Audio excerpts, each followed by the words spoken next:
안에도 주님께 나왔습니다. 제 마음을 모두어서 주님을 바라보게 하시고 주님의 임재를 저희가 체험할 수 있도록 허락하여 주십시오.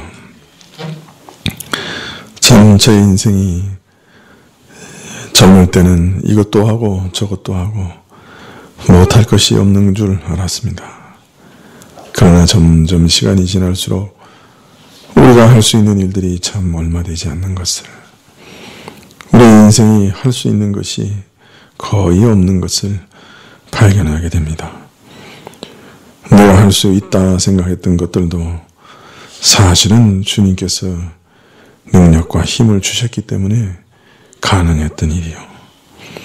이것은 내게 너무 쉬운 일이라 생각했던 것도 하나님께서 저희에게 권능을 주셨기 때문에 쉬웠던 것을 발견합니다. 어느 순간 하나님의 은혜가 떨어지면 그처럼 쉬웠던 것이 너무나 불가능한 일이 되고, 어느 순간 하나님 능력 주심이 중지되면 참 그토록 쉬웠던 것이 그렇게 무거울 수가 없는 것을 발견합니다. 그래서 지금까지 참 모든 것이 하나님의 은혜였구나 더욱 깊이 깨닫게 됩니다. 아버지 하나님, 우리가 점점 나이가 들고 우리가 할 수 없는 일들이 더 많아질 때에도 우리 마음에 두려워하지 않고 오히려 더욱 주님만 의지하는 은혜가 있게 하여 주옵소서. 저희 마음이 둔해지고 저희 집중력이 떨어지고 저희 손발이 떨리며 저희 기억이 감퇴된다 해도 주님 두려워하지 않게 해주시고 그럴수록 더욱 주님만 의지하는 은혜를 얻게 하여 주시옵소서. 저희가 낮아지고 낮추어지고 겸손하게 될 때 하나님만 더욱 의지하며 하나님이 더욱 우리에게 가까이 계시고 하나님이 모든 일에 참으로 시시때때로 도우시고 더욱 가까이 간섭하시는 은혜를 경험하게 해주십시오. 주님과 더 깊이 교통하고 주님과의 영적인 교제가 더 달콤해지고 아브라함이 참으로 하나님과 친구와 같이 교제하였다 하셨사온데 그런 일이 무엇인지 우리가 더 배워나갈 수 있도록 허락하여 주시옵소서. 저희가 점점 나이가 들어갈수록 저희 성품이 연단을 받게 해주십시오. 좁았던 것이 넓어지고 참으로 참을 수 없던 것들이 참아지고 용납할 수 없었던 것들이 용납되고 참으로 인내할 수 없었던 것이 인내하는 그런 일들이 일어나게 해주십시오. 생각이 더 넓어지고 더 포용하고 더 부드럽고 참으로 더 용납하며 살아갈 수 있도록 허락하여 주시옵소서. 용서하기를 더 빨리 하고 주님, 이 세상의 정욕과 쾌락과 욕심은 더 빨리 포기할 수 있도록 허락하여 주시옵소서. 건강을 주님께서 붙들어 주시되 그러나 연약해진 마음과 몸이 오히려 또 주님을 더 의지케 하는 것을 배우게 해주시고 항상 주님을 더 깊이 의뢰하며 살아가게 하옵소서. 오늘도 주님 말씀 안에서 주의 뜻을 깨닫게 해주시기를 구하옵고 예수님의 이름으로 기도합나이다. 아멘. 예, 말씀은 요한계시록 5장 9절부터 14절입니다. 마지막 절까지입니다.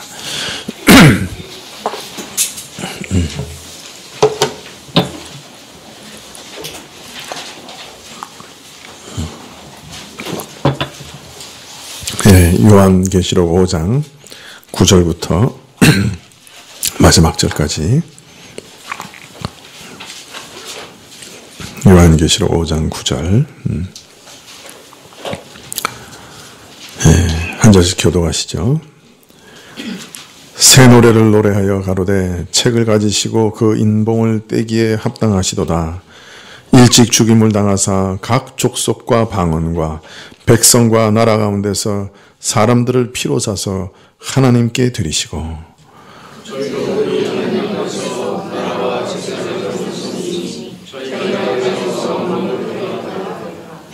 내가 또 보고 들으매 보좌와 생물들과 장로들을 둘러선 많은 천사의 음성이 있으니 그 수가 만만이요 천천이라.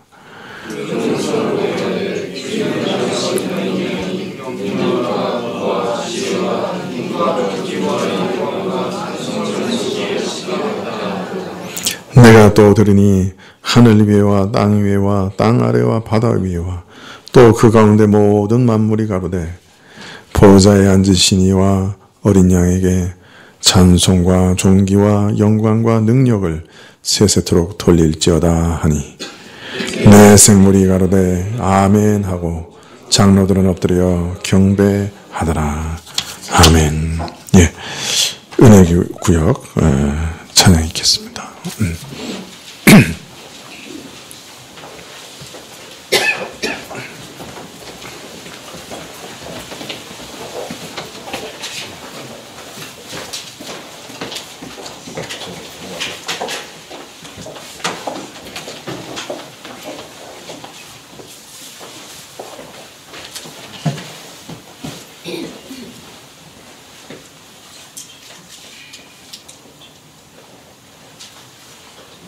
문영규입니다.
예, 감사합니다.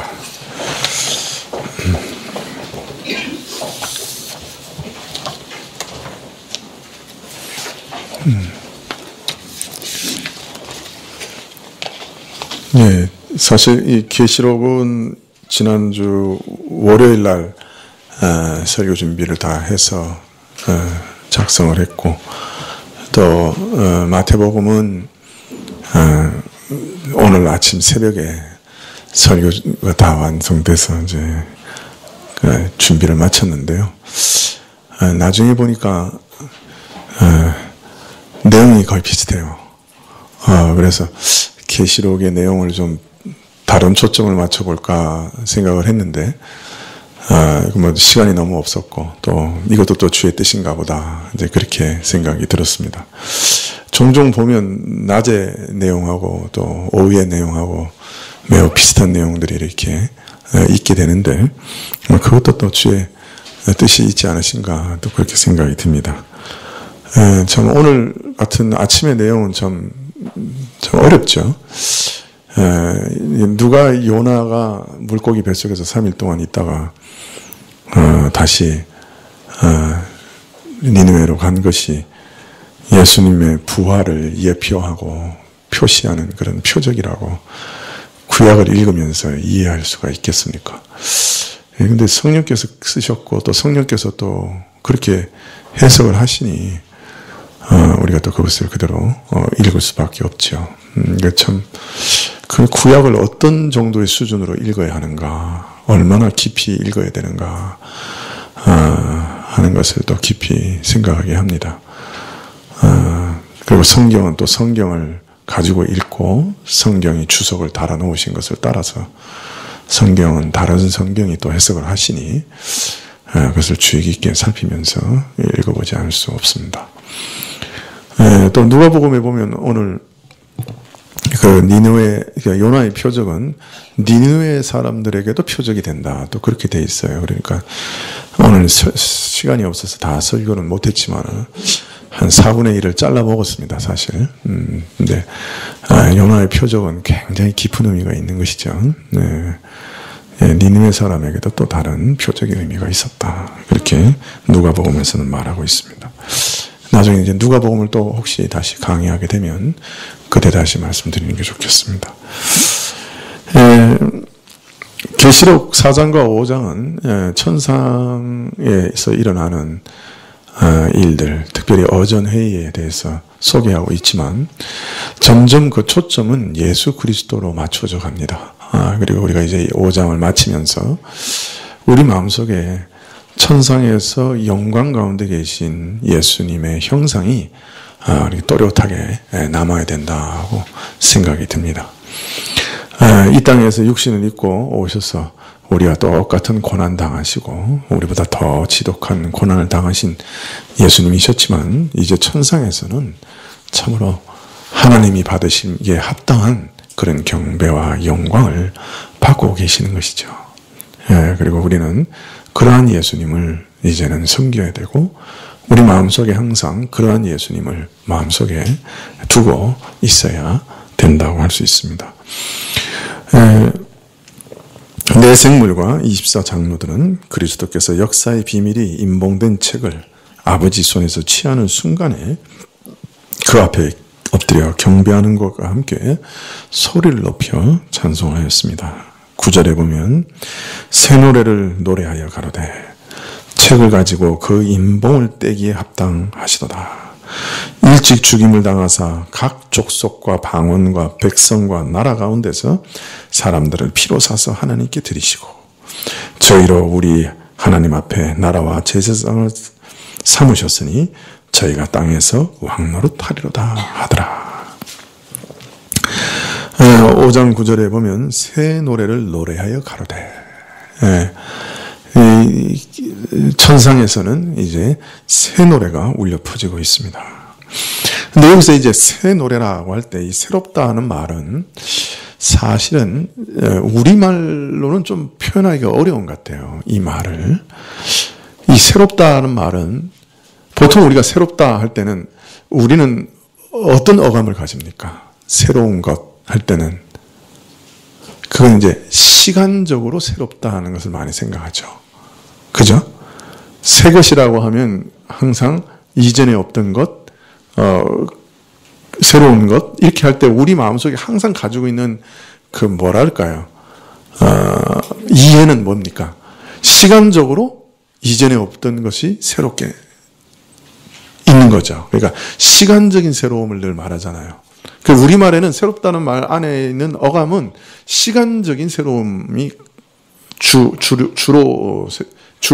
그 의미가 거기 그런 것이죠. 그 새롭다 할 때는 그냥 시간적인 것으로 우리가 늘 받아들이죠. 그런데 헬라어에는 이 새롭다는 말이 두 가지가 있어요. 하나는 네오스라고 하는 말인데요. 이거는 시간적으로 새롭다 하는 말입니다. 근데 또 하나는 카이노스라고 하는 말이 있는데 이것은 질적으로 새롭다 하는 의미입니다. 근데 여기서 새 노래로 할 때는 카이노스를 사용하고 있어요. 그러니까 이것은 질적으로 새로운 노래라는 거예요. 그래서 이것은 이전에 없었던 새로운 찬송이긴 하지만 이것이 시간적인 개념이 아니에요. 그래서 이거 참 설명하기가 참 어렵습니다. 우리에게는 없는 그 어감이기 때문에. 지금 내 생물과 24장로리 찬송하는 내용은 질적으로 달라진 새 시대의 역사 앞에서 이전의 노래로는 그 높고 영광스러운 내용을 다 담을 수 없기 때문에 새로운 노래로 노래할 수밖에 없었던 것이죠. 이 역사는 너무나 놀라운 내용으로 가득 차 있어서 더욱 기이하고 영광스러운 것이기 때문에 새 노래로 찬송하였다고 할 수 있습니다.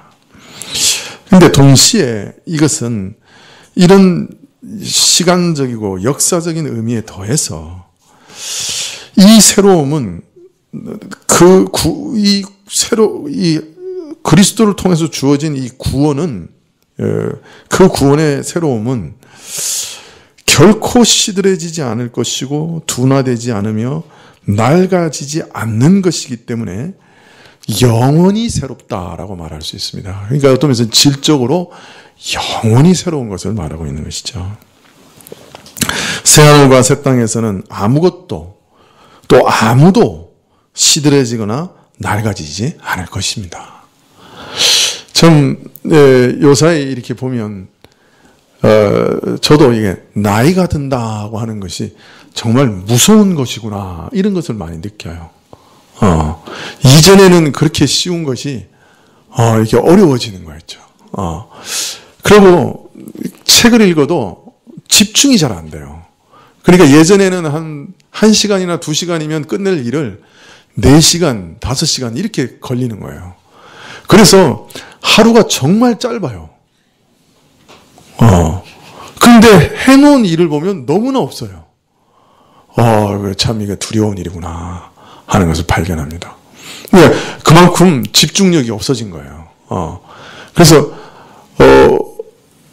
일을 열심히 하는 것 같은데도 해놓은 건 없고 시간은 총알같이 빨리 지나가고 하루는 너무 짧은 거예요. 여러분들은 어떻습니까? 아직 여러분은 그런 걸 못 느끼시는 것 같은데, 이게 참, 나이가 든다는 게 이런 거구나. 그런 걸 새삼스럽게 느낍니다. 아마 점점 나이가 들수록 더 이제 많은 것을 느끼게 되겠죠. 육신도 여러 군데서 고장이 나고, 이제 좀 그럴 겁니다. 감정의 기복도 굉장히 커지죠. 그죠? 네. 남자들은 점점 여자가 되어지고 소심해집니다. 그래서 쫑세문이 되죠. 한마디로 말하면. 그래서 이 간섭하는 뭐랄까요. 그 버릇이 있는 남자분들은 아내들이 점점 더 못 견딥니다. 왜냐하면 간섭하는 게 점점 많아져요. 그 쫌생운이 되죠. 괜히 시비를 겁니다. 왜 이렇게 하냐, 이렇게 해야지, 왜 그릇을 거기다 놓냐, 막 이러면서, 그래서 황혼 이혼을 당하기도 합니다. 여자분들은 점점 담대해집니다. 남자 같아집니다. 그래가지고 아주 남자를 막 이렇게, 뭐랄까요, 지휘하고 휘두르려고 그러죠. 여보, 왜 그래? 그렇게 하지 말라 그랬지.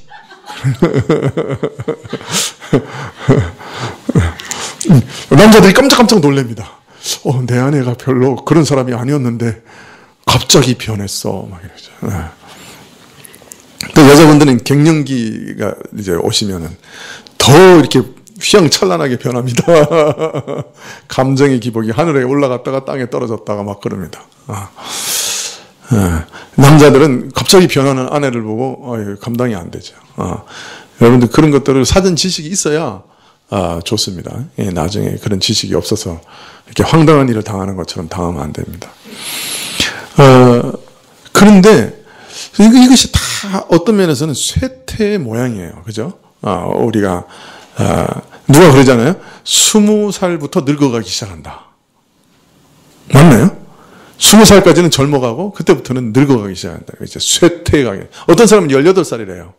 18살까지 젊어지고 18살부터는 쇠퇴한다. 여러 가지 얘기가 있는데 어떤 면에서 쇠퇴의 모습을 우리에게 보여주는 거죠. 예, 그런데 천국은 그런 것이 없습니다. 쇠퇴하거나 낡아지는 것이 없어요. 그 얼마나 참 대단한 나라입니까? 그런데 낡아지지 않지만 그렇다고 권태롭지 않습니다. 이게 대단한 거예요. 또 변하지 않으면 항상 뭐예요? 권태로워지죠. 그죠? 이게 낡아지는 것도 변하잖아요, 사실. 그러니까 그것도 재밌게 생각하면 재밌는 거예요. 그죠? 그런데 변화가 없다는 거예요, 전혀. 그러면 권태로워지기 쉬운데 천국은 권태로운 나라가 아니라는 거예요. 왜 그러냐? 또 날로 새롭기 때문에. 날로 새롭기 때문에 권태롭지 않은 나라라 그래요. 그래서 여기서 새 노래라고 할 때는 그런 의미가 거기 다 들어 있습니다. 흥미진진하죠. 어떤 나라이길래 참 어떤 것도 시들해지지 않고 어떤 것도 낡아지지 않고 그러면서도 영원 무궁토록 날로 새로운 나라. 영원히 새로운 나라. 그래서 영원히 새로운 찬송으로 찬송할 수밖에 없는 그런 나라라는 거예요. 그래서 새 노래로 지금 찬양하고 있는 거예요. 여기서 이 질적인 새로움이라는 의미가 이런 의미를 담고 있는 겁니다. 그래서 한 단어에도 아주 깊은 의미를 담고 있는 것이죠. 그래서 우리 구속받은 사람들을 향해서 성경은 뭐라고 그래요? 너희는 이제 새로운 피조물이라 이렇게 말하죠. 그리고 이제 앞으로 있을 땅과 하늘도 뭐라 그럽니까? 새 하늘과 새 땅이다 할 때도 그 전부 이 단어예요. 질적으로 새로운 새 땅과 새 하늘. 그리고 우리도 새로운 피조물. 그래서 우리는 새로운 피조물로서 새로운 노래를 부르게 될 거예요. 영원토록. 네, 믿으십니까? 예. 자, 그러면 이 새로운 노래들은 무엇을 도대체 찬송하고 있느냐? 그 내용이 무엇인지 쭉 나옵니다. 이제 그 새로운 찬양의 내용들이 이제 쭉 나오는 거예요. 첫 번째가 뭐예요? 책을 가지시고 5장 9절에 그 인봉을 떼기에 합당하시도다. 일찍 죽임을 당한 어린 양은 그의 죽임을 통해 인봉한 책의 인을 떼시기에 합당한 분이 되셨습니다. 예수님은 그의 죽으심과 부활을 통해 하나님의 우편에 앉으시고 하나님으로부터 모든 권세를 받으셨습니다. 마태복음에 보면 마지막에 뭐라 그러십니까? 내가 모든 권세를 받았다. 그렇게 말씀하고 계시죠. 이 천지간의 모든 권세를 누가 받으셨어요? 우리 예수님이 받으셨습니다. 그렇기 때문에 이 역사의 비밀을 떼는 그 권세도 누구에게 있으세요? 이 예수님께 있는 게 당연하죠. 7인을 떼시는 권세도 예수님께 있고, 그 다음에 그 펼쳐져 보이는 하나님 나라의 비밀을 이 땅의 역사 가운데도 펼치시는 분도 누구신 거예요? 예수님이시죠. 예수님이 바로 그런 권세를 가지신 분이에요. 그래서 제일 먼저 하늘의 모든 존재들이 예수님을 찬양하는데 그 새 노래는 어떤 노래 내용을 담고 있느냐? 예수님께서 모든 권세를 받으셨다. 그의 죽으심을 통해 모든 권세를 받으셨다. 그리고 이제 그래서 역사를 펼쳐 보이시고 하나님 나라의 비밀을 펼쳐 보이시고 그 역사를 또한 이 땅에 펼쳐 가실 것이다. 그 역사의 주인이신 예수님을 찬양하고 있는 거예요. 주님이 정말 역사의 주인이십니다. 그렇게 찬양하고 있는 거죠.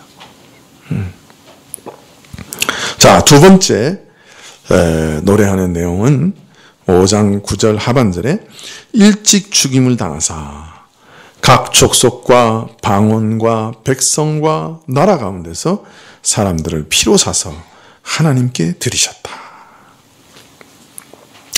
자, 그리스도께서 죄인을 위하여 죽으심으로 각 족속과 방언과 백성과 나라 가운데서 사람들을 피로 사셨다. 근데 여기서 족속과 방언과 백성과 나라는 어때요? 다 비슷한 말이죠. 뭐 약간의 의미 프리즘들은 다 달라도 그러나 사실 이거는 네 단어가 필요 없어요. 한 단어만 써도 의미는 통하는 거예요. 모든 족속 그래도 통하고요. 모든 백성 그래도 통하요. 모든 나라 그래도 되고요. 그죠? 그런데 왜 이렇게 각 족속 그러니까 모든 족속, 모든 방언, 모든 백성, 모든 나라 이렇게 얘기했을까요? 이건 강조죠. 예, 사중으로 강조하고 있는 거죠. 뭘 강조하고 있는 거죠? 그리스도의 복음이 모든 나라에, 모든 이방인들에게 이제 주어졌다 하는 것을 강조하고 있는 것이죠. 사실 우리 같은 이방인들에게는 이게 별로 이렇게 실감 안 나요. 처음부터 뭐 우리에게 주어졌으니까, 주어진 것 같으니까. 그러나 구약의 하나님 백성이었던 유대인들에게는 이건 정말 충격적인 얘기죠. 이 하나님 백성이 되는 은혜는 원래 누구에게만 주어졌던 거예요? 유대인에게만 주어진 것이죠. 유대인 혈통을 따라 한정되어져 있었죠. 이방인이 이 복을 얻으려면 어떻게 해야 돼요? 유대인이 돼야 되는 거죠. 그래서 어떻게 했어요? 할례도 받아야 되는 거예요. 예, 그러니까 이 모든 복은 유대인들에게만 주어진 언약이었어요. 그런데 그리스도를 통해서 이 한계가 철폐되었다는 거예요. 그래서 오늘 강조하기를 모든 족속, 모든 방언, 모든 백성, 모든 나라에서라고 강조하고 또 강조해서 사중 강조를 해서 말하고 있는 거예요. 이게 얼마나 놀랍고 큰 은혜인지 오히려 유대인들은 아는 거예요. 유대인은 아는 거예요. 그래서 이것을 이토록 강조하고 있는 거죠. 그래서 예수님은 바로 자신의 피로 온 세상 모든 족속에서부터 사람들을 이제 사셨다. 그 은혜가 온 땅의 백성들에게 주어졌다. 이렇게 강조하여 노래하고 있습니다. 확인하고 또 확인하고 있습니다. 복음의 은혜가 온 세상 백성들에게 주어졌다. 이것은 모든 족속과 모든 방언이, 모든 나라와 모든 백성이 영원히 찬양할 은혜라고 말하고 있는 것이죠. 네. 역사의 주인이신 예수님, 그 예수님께서 자신의 피로 모든 민족에서 사람들을 사셔서 저들에게 구원의 은혜를 베푸셨다. 여러분 여기서 사셨다는 말을 한번 생각해 보십시오. 이것은 노예시장에서 노예를 사는 것을 의미합니다. 우리는 노예였어요.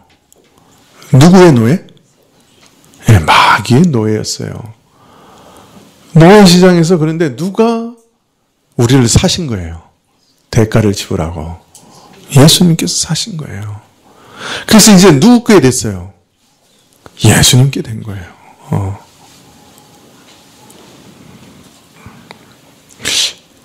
모든 것을 예수님의 뜻대로 살고 예수님을 따라 살고 그러면 좀 손해보는 것 같죠?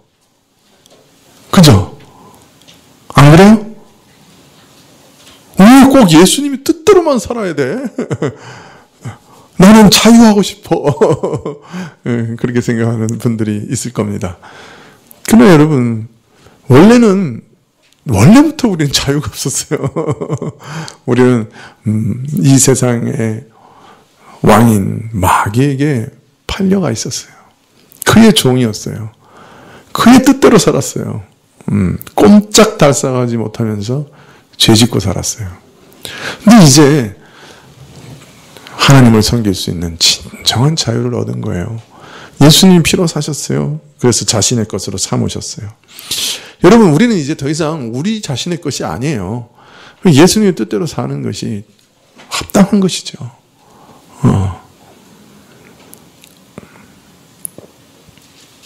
만일 내가 주의 뜻을 따르지 않고 내 마음대로 살겠다 그러면 그것은 다시 마귀의 종으로 돌아가겠다 하는 말과 같은 것이 되는 것이죠. 우리의 남은 삶은 이제 주님을 위해 사는 것이고 주의 영광을 위해 사는 것입니다. 주의 것으로 사는 거예요. 근데 이것이 정말 복된 것이잖아요.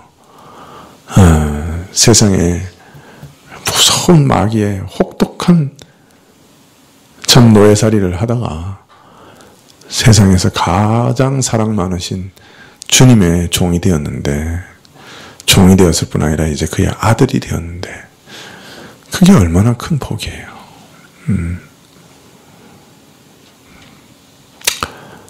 이 세상 살면서 혼자 힘으로 살고 싶은 사람은 그렇게 사세요. 그렇게 사세요. 살 수 있는 분들은 그렇게 사세요. 그러나 사실 우리에게 우리를 사랑하시는 예수님이 계시다. 내가 의지할 곳이 있다 하는 것이 얼마나 큰 복인지 아시잖아요. 그렇죠? 우리가 할 수 없는 일을 당할 때는 금방 알지요. 참 내가 의지할 분이 계시다 하는 것이 얼마나 복된 일인가. 사실 사람이 고통스럽고 어려운 일 당하면 어디 가서 내 말 좀 들어주는 것만 해도 그죠? 위로가 되죠.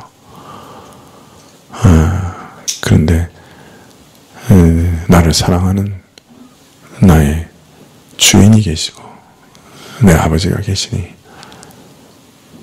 내가 의지하고 내가 참 모든 것을 고백할 수 있는 분이 계시다 하는 것이 얼마나 복된 것인지 모르겠습니다.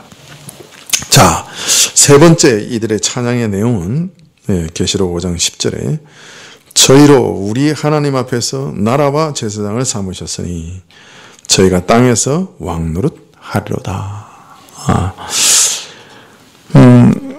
첫 번째는 주께서 모든 권세를 받으셔서 역사의 주관자가 되셨다 하는 것이고, 두 번째는 바로 그 주님께서 자신의 피로 모든 민족에서 사람들을 사셔서 구원하셨다 하는 내용이었습니다. 세 번째는 바로 예수님께서 우리를 하나님 앞에서 나라와 제사장을 삼으셨다 하는 것이 또한 찬송의 내용입니다. 이것은 예수님께서 자신의 그 피로 우리를 사신 목적이 무엇인가 하는 것을 말씀하시는 내용이기도 해요. 하나님 앞에서 나라와 제사장이 되게 하신 것, 그리고 이 땅에서 왕노릇하게 하시는 것, 이것이 예수님께서 자신의 피로 우리를 사신 목적이라 그렇게 말씀합니다. 우리말은 나라와 제사장이라고 해서 마치 두 가지 얘기를 하는 것 같아요. 나라와 제사장으로 삼으셨다. 사실 이것은 출애굽기 19장 6절에서 나오는 말입니다. 출애굽기 19장 6절에 보면 하나님께서 왜 이스라엘을 애굽에서 구하셔서 바깥으로 출애굽하게 하셨는가, 인도에 내셨는가 하는 그 목적을 설명하고 있어요. 네, 이건 똑같은 거죠. 예수님께서 그의 보혈로 우리를 사신 목적을 말씀하시기를 나라와 제사장이 되게 하시겠다. 그렇게 그 목적으로 왕을 삼으시기 위해서라는 목적으로 우리를 구원하셨다는 거죠. 근데 출애굽기에 보면 이스라엘을 왜 애굽에서 구원하셨느냐, 그 목적에 대해서 19장 6절부터 얘기하는데, 혹시 19장 5절부터 6절까지 한번 읽어보실까요? 한번 찾아보시겠어요? 누가 19장 5절과 6절을 한번 읽어주시겠습니까? 세계가 다 내게 속하였나니 너희가 내 말을 잘 듣고 내 언약을 지키면 너희는 열국 중에서 내 소유가 되겠고 너희가 내게 대하여 제사장 나라가 되며 거룩한 백성이 되리라. 네, 거기까지만 읽어주시면 되겠습니다. 자, 여기 보니까 너희가 거룩한 백성이 되며 뭐가 된다고요? 제사장 나라가 되게 하기 위함이라. 자, 그러니까 하나님께서 애굽 땅에서 이스라엘을 구원해내신 목적은 뭐라고요? 거룩한 백성이 되며 제사장 나라가 되는 것이라. 여기서 제사장 나라라는 말을 계시록에는 나라와 제사장이라 이렇게 표현했어요. 그러나 사실은 이거는 제사장 나라라 이렇게 붙여서 읽어도 되는 거예요. 그리스도께서 죽으심으로 무엇을 이루려고 하셨느냐? 땅의 모든 족속으로부터 자기 피로 사람들을 사셔서 한 나라를 세우시려고 했다는 거예요. 한 나라를. 그게 예수님께서 죽으신 이유였다는 거예요. 한 나라를. 근데 그 나라는 어떤 나라예요? 출애굽기 19장 내용을 염두에 두고서 오늘 말씀하셨다면 제사장 나라라는 거예요. 자, 그러니까 예수님께서 왜 자신의 피를 흘리셔서 모든 족속으로부터 사람들을 사서 구출해 내셨느냐? 그것은 하나님 앞에서 제사장 나라를 세우시기 위해서 그랬다. 예, 말하자면 이 예전에 이스라엘을 택하시고 세우신 목적과 동일한 목적이라는 거예요.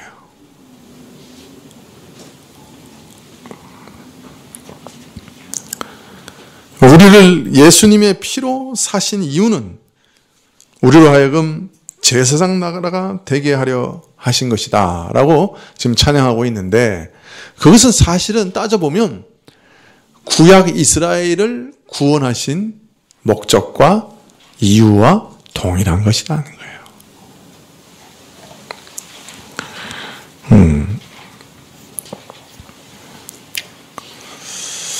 사실 이 계시록을 보면 뭐 내생물 24장로 막 뭐 하늘에서 번개가 치고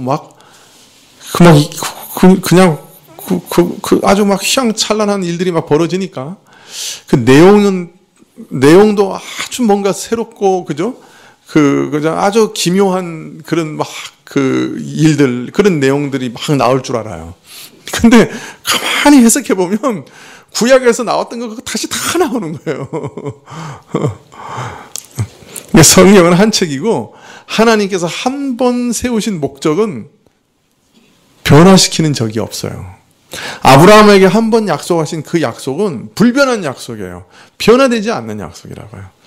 그것을 이루시는 방식이 조금씩 변화되었지만 그리스도 안에서 완성된 거예요. 그렇기 때문에 사실 왜 구원했느냐 할 때 목적이 이스라엘을 애굽에서 구원해 내신 목적 그대로예요. 사실은 오늘 찬양에서 그걸 노래하고 있는 거예요.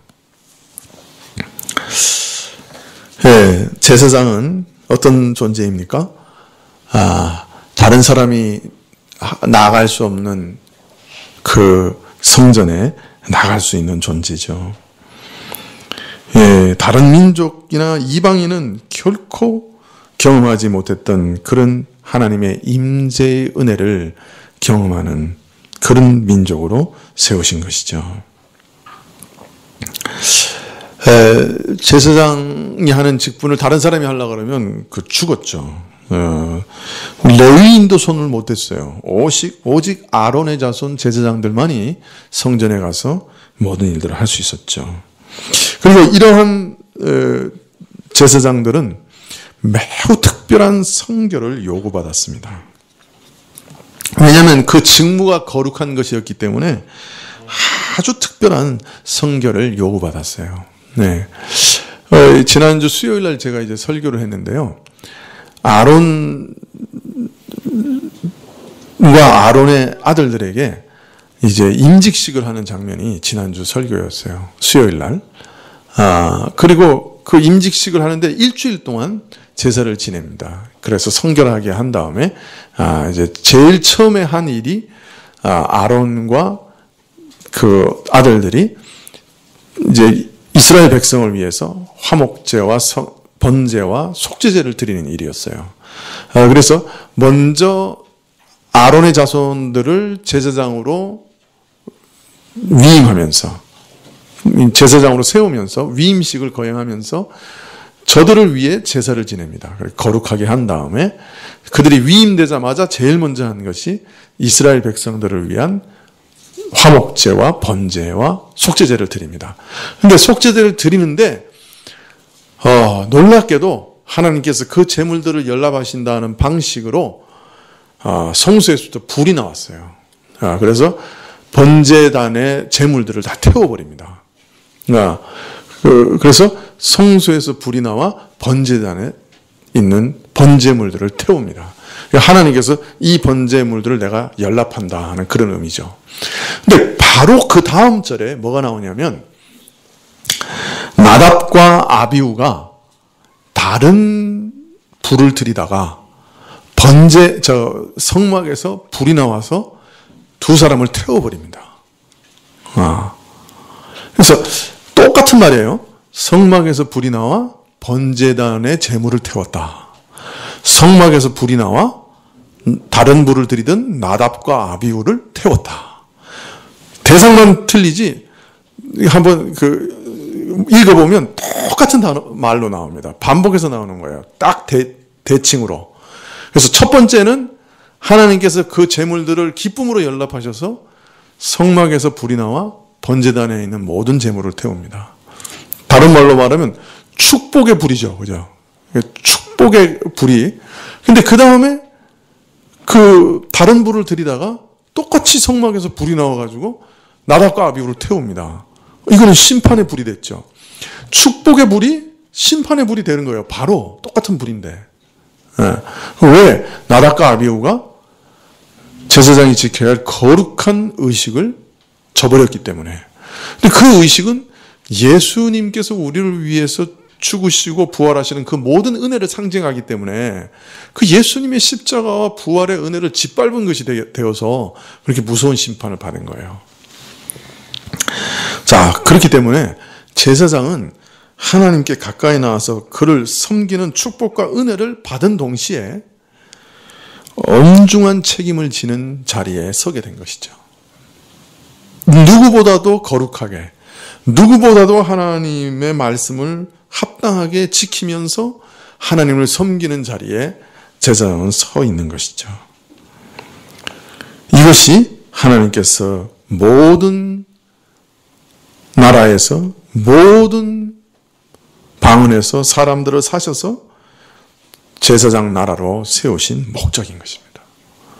제사장 나라가 바로 그런 나라이기 때문에 하나님 앞에서 가장 가까이 하나님께 나아가 하나님을 섬기면서 하나님 앞에서 놀라운 축복을 받는 나라가 되게 하시는 동시에 하나님 앞에 가까이 나아가는 만큼 하나님 앞에 그 누구보다도 거룩한 백성, 거룩한 나라로 만드셔서 거룩하게 살아가게 하시기 위해 우리를 모든 방언에서부터 모든 민족으로부터 그의 핏값으로 사셔서 자기 것으로 삼으셨던 겁니다. 그렇기 때문에 신자의 죄는 불신자의 죄보다 더 무섭습니다. 신자가 거룩함을 잃어버리면 하나님의 축복의 불이 하나님의 심판의 불로 변할 수가 있습니다. 똑같이 성막에서 나온 불이었어요. 그러나 하나는 하나님을 기쁘시게 하는 제물들을 태우는 불이었고 또 하나는 제물을 드리는 사람을 태우는 불이었어요. 하나는 축복이고 하나는 저주가 된 것이죠. 그렇기 때문에 우리는 하나님께서 정말 거룩하게 살 소명을 받은 자들입니다.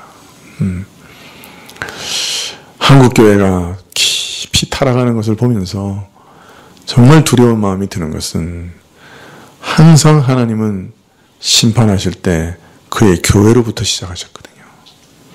예, 한국교회가 참 심판받을 만한 일들을 계속하고 있는데, 세상에서 지탄받는 일들을 하고 있는데 참 두려운 일이에요. 하나님의 축복의 불이 심판의 불로 바뀔 수가 있는 거예요. 우리가 더러워지면 우리는 뭐 다른 교회 사람들도 다 그렇게 살더라, 뭐 믿는 사람들 다 그렇게 사는 거지 뭐, 그런 생각하면 안 됩니다. 정말 하나님의 말씀 그대로 잘 따라 살아야 되는 거예요.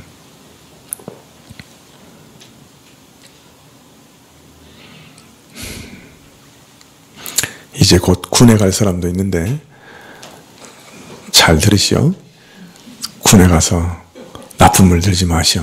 예. 다른 사람 다 한다고 그 뭐 다 하니까 나도 그러기 쉽거든요. 그러나 신자는 거룩하게 구별된 삶을 살아야 됩니다. 네.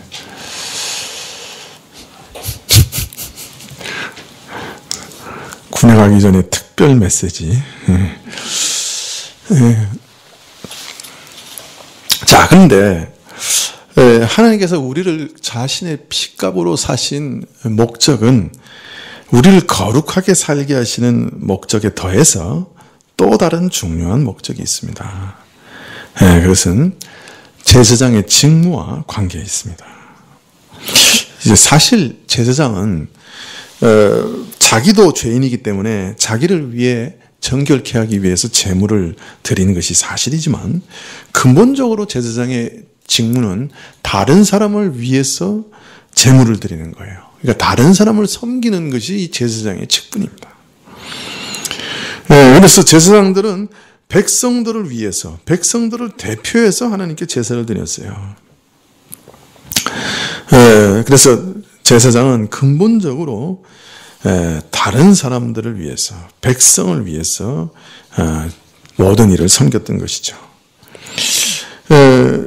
이 제사장이 근본적으로 백성들을 위해 존재하는 자들이라고 하는 것은, 제사장이 제사를 지낸 다음에 밖으로 나와 하나님의 축복을 선언하는 행동에서 잘 나타납니다. 제사장들은 제사를 지낸 다음에 성소 밖으로 나와서 두 손을 들고 이스라엘 백성을 축복했습니다. 예, 그 축복의 내용이 뭐냐? 민수기 6장 22절부터 보면, 여호와께서 모세에게 일러 가라사대 아론과 그 아들들에게 구하여 이르기를, 너희는 이스라엘 자손을 위하여 이렇게 축복하여 이르라. 여호와는 내게 복을 주시고 너를 지키시기를 원하며, 여호와는 그 얼굴로 내게 비치사 은혜 베푸시기를 원하며, 여호와는 그 얼굴을 내게로 향하여 드사 평강 주시기를 원하노라 할지니라. 야, 참 얼마나 아름다운 복입니까? 그죠? 예. 다시 한번 읽어볼까요? 예. 이스라엘 자손을 위하여 이렇게 축복하라. 여호와는 내게 복을 주시고 너를 지키시기를 원하며, 여호와는 그 얼굴로 내게 비치사 은혜 베푸시기를 원하며, 여호와는 그 얼굴을 내게로 향하여 드사 평강 주시기를 원하노라. 이게 구약 제사장의 축도예요. 종종 이 축도를 좀 하고 싶다는 생각이 들 때도 있어요. 참 아름다운 축복이죠. 이처럼 제사장은 제사를 드리고, 그리고 하나님이 주시는 그 은혜와 축복을 백성들에게 전달하는 매개자였습니다. 자, 그런데 우리를 보고 뭐라 그러냐면 제사장 나라라고 그러시잖아요. 그러면 그 뭘 뜻하는 거예요? 우리로 어떤 역할을 하길 바라시는 거예요?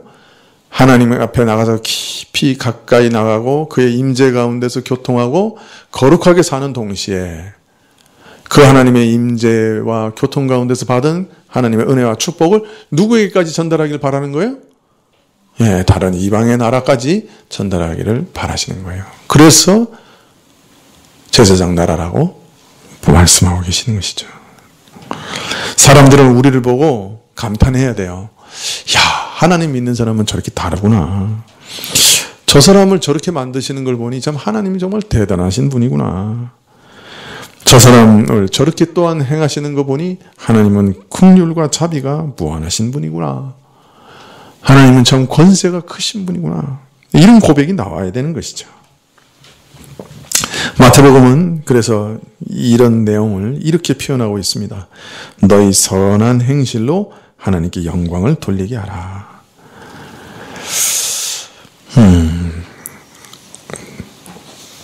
이것은 사실은 멀리 거슬러 가면 아브라함을 불러 하나님께서 주신 그 축복과 연결되는 것이죠.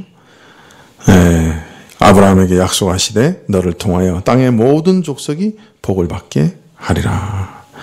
하나님의 나라를 약속하시면서 그 나라가 땅의 모든 족속을 복받게 하는 나라다 하는 것을 알리셨습니다. 계시록에서 우리에게 이 나라를 완성하시는 분이, 이 약속을 완성하시는 분이 바로 예수님이시다 하는 것을 우리에게 알리고 계시는 것이죠. 조금 전에도 말씀드렸지만 참 계시록은 뭔가 새롭고 신비한 것을 말하는 것이 아닐까 기대되지만, 그러나 내용을 살펴보면 구약에서부터 내려왔던 이러한 언약들이 그리스도 안에서 온전히 이루어졌다 하는 것을 찬양하고 있는 것입니다.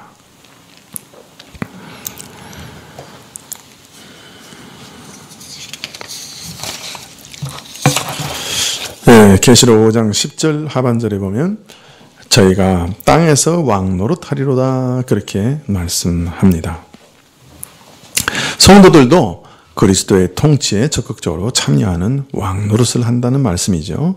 특별히 계시록 5장 8절에서 장로들이 하나님께 드릴 기도를 금대접에 가득 담고 있는 것을 보여주셨는데, 바로 우리 성도들은 하나님의 뜻을 이 땅에 임하게 하시는 그 기도를 통해 하나님 나라의 왕노릇합니다.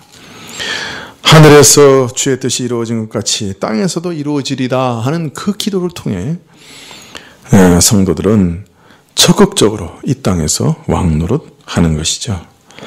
또 모든 사람들을 섬기는 그 섬김을 통해 우리는 이 세상에서 왕노릇합니다.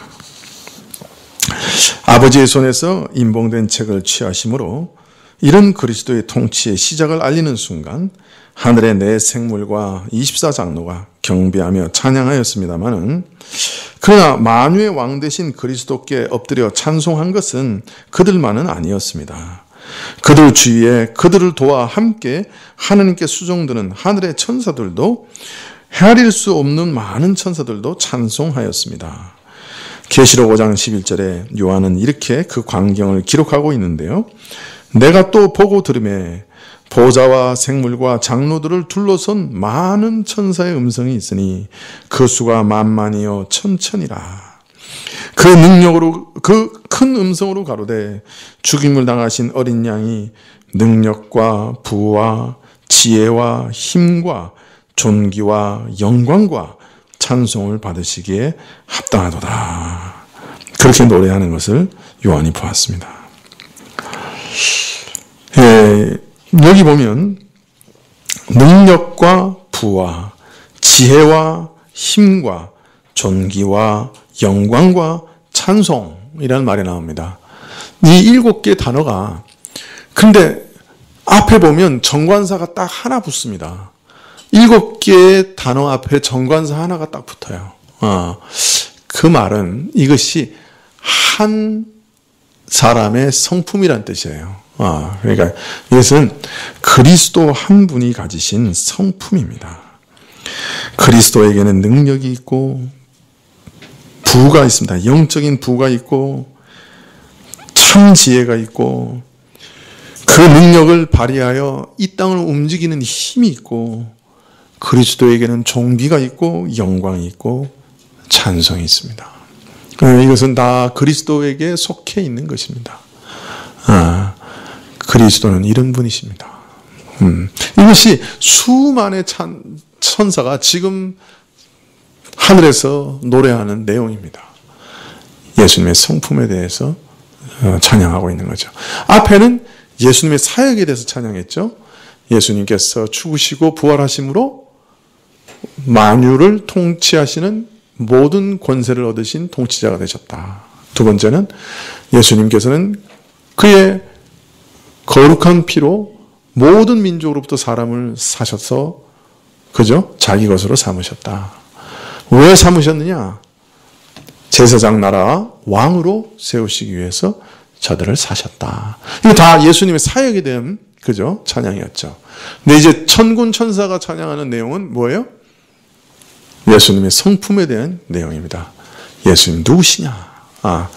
능력, 부, 지혜, 힘, 존귀, 영광, 찬송이 그에게 속했다.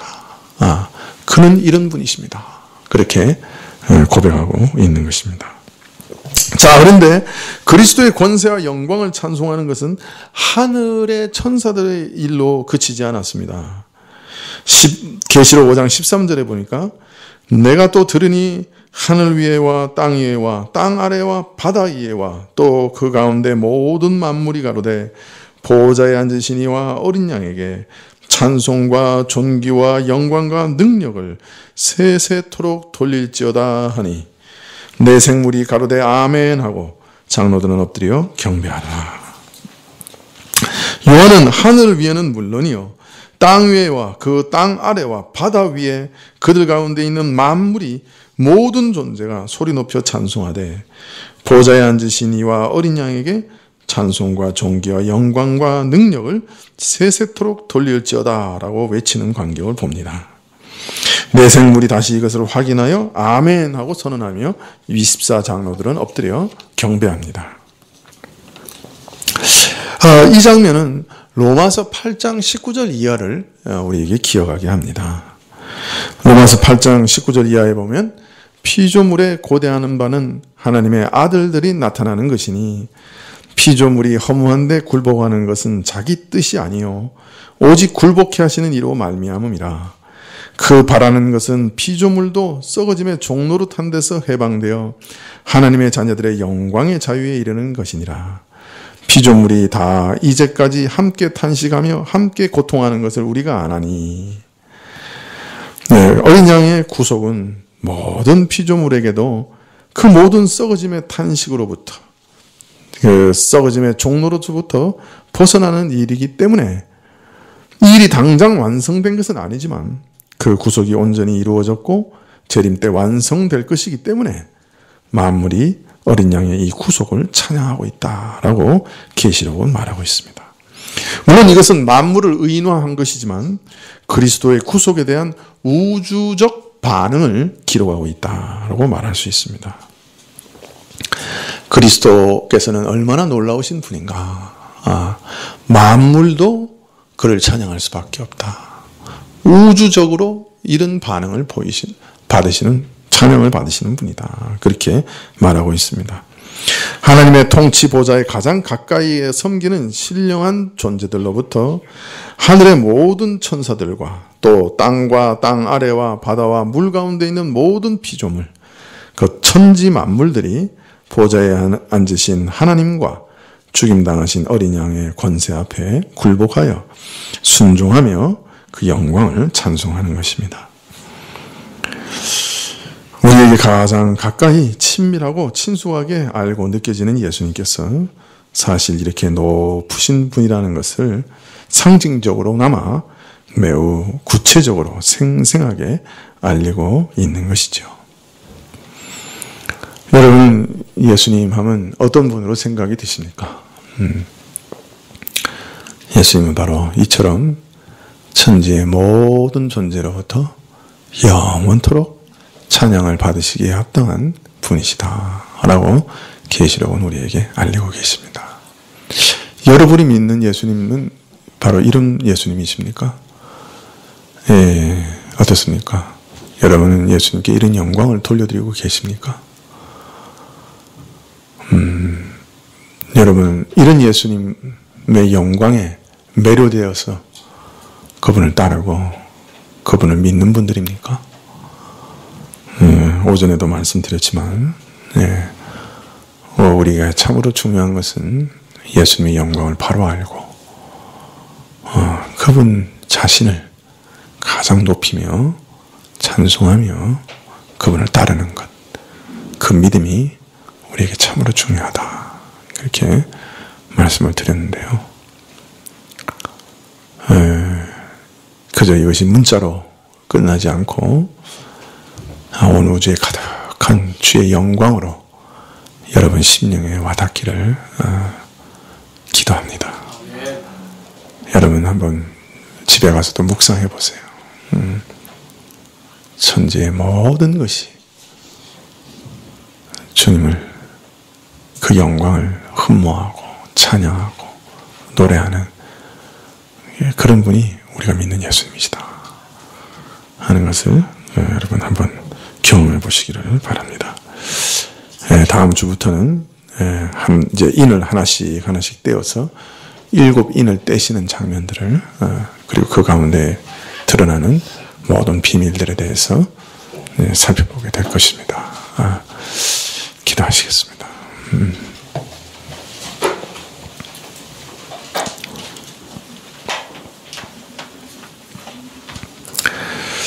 참 이 말씀을 받은 당시 신자들은 로마의 지독한 핍박을 당하면서 마치 예수님은 무능하신 분 같고 사방을 둘러봐도 환난과 두려움뿐이요 어디에도 도움이 없는 것 같은 그런 무서운 시대를 살았습니다.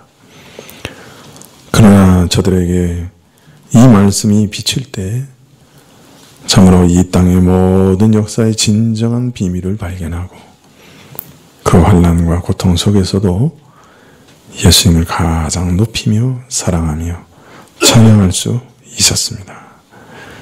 주여 우리에게도 이러한 찬양의 비밀을 알려주시옵소서.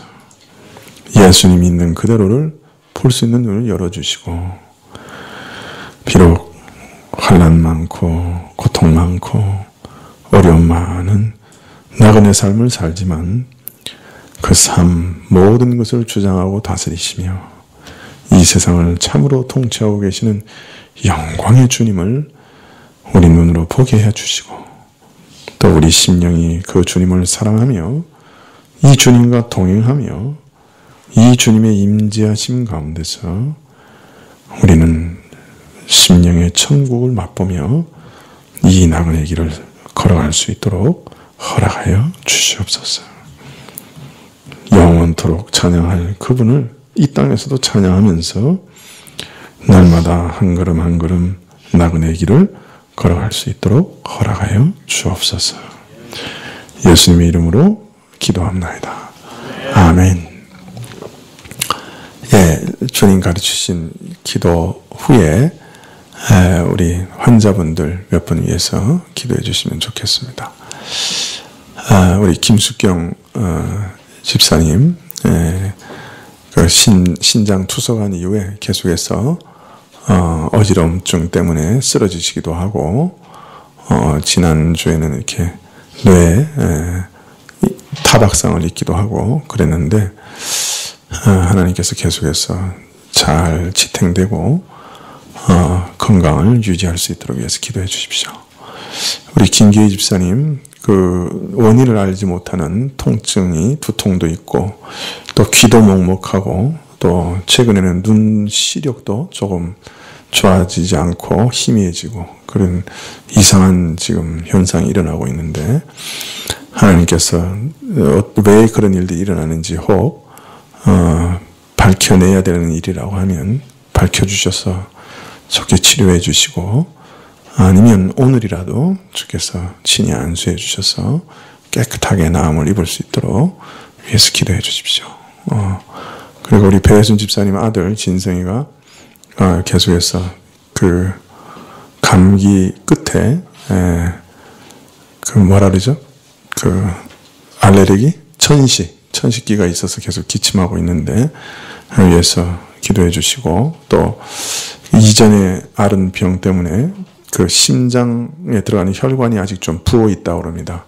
그 뭐 가와사키 그 때문에 그래서 그 심장에 들어가는 혈관도 제대로 치료될 수 있도록 위해서 기도해 주시면 고맙겠습니다.